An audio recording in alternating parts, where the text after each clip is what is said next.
A Brief History of the Empire, Part 1, by Stronach Thoj III, Imperial Historian.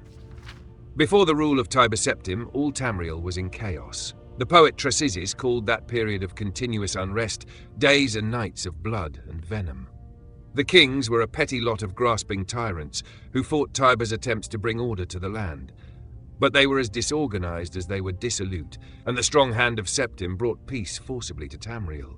The year was 2E 896. The following year, the emperor declared the beginning of a new era. Thus began the Third Era, Year Aught.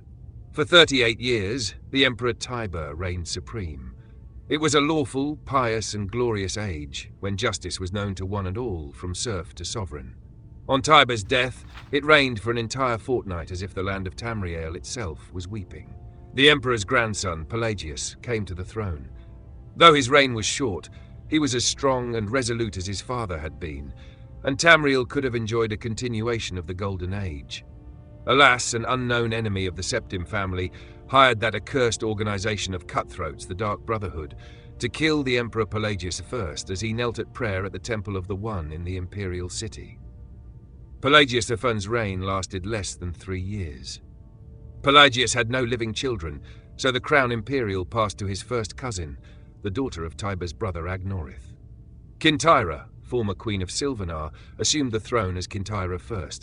Her reign was blessed with prosperity and good harvests, and she herself was an avid patroness of art, music, and dance. Kintyra's son was crowned after her death, the first emperor of Tamriel to use the imperial name Uriel. Uriel I was the great lawmaker of the Septim Dynasty, and a promoter of independent organizations and guilds. Under his kind but firm hand, the Fighters' Guild and the Mages' Guild increased in prominence throughout Tamriel. His son and successor, Uriel II, reigned for 18 years, from the death of Uriel I in 3E64 to Pelagius II's accession in 3E82. Tragically, the rule of Uriel II was cursed with blights, plagues, and insurrections. The tenderness he inherited from his father did not serve Tamriel well, and little justice was done. Pelagius II inherited not only the throne from his father, but the debt from the latter's poor financial and judicial management. Pelagius dismissed all of the elder council and allowed only those willing to pay great sums to resume their seats. He encouraged similar acts among his vassals, the kings of Tamriel, and by the end of his 17-year reign, Tamriel had returned to prosperity. His critics, however, have suggested that any advisor possessed of wisdom but not of gold had been summarily ousted by Pelagius. This may have led to some of the troubles his son Antiochus faced when he in turn became emperor. Antiochus was certainly one of the more flamboyant members of the usually austere Septim family. He had numerous mistresses and nearly as many wives, and was renowned for the grandeur of his dress and his high good humor. Unfortunately, his reign was rife with civil war, surpassing even that of his grandfather Uriel II. The War of the Isle in 3E110, 12 years after Antiochus assumed the throne, nearly took the province of Somerset Isle away from Tamriel. The united alliance of the kings of Somerset and Antiochus only managed to defeat King Orgum of the island kingdom of Pyandonia due to a freak storm. Legend credits the Psychic Order of the Isle of Artaeum with the sorcery behind the tempest. The story of Kintyra II, heiress to her father Antiochus's throne, is certainly one of the saddest tales in imperial history. Her first cousin Uriel, son of Queen Patema of Solitude, accused Kintyra of being a bastard, alluding to the infamous decadence of the imperial city during her father's reign.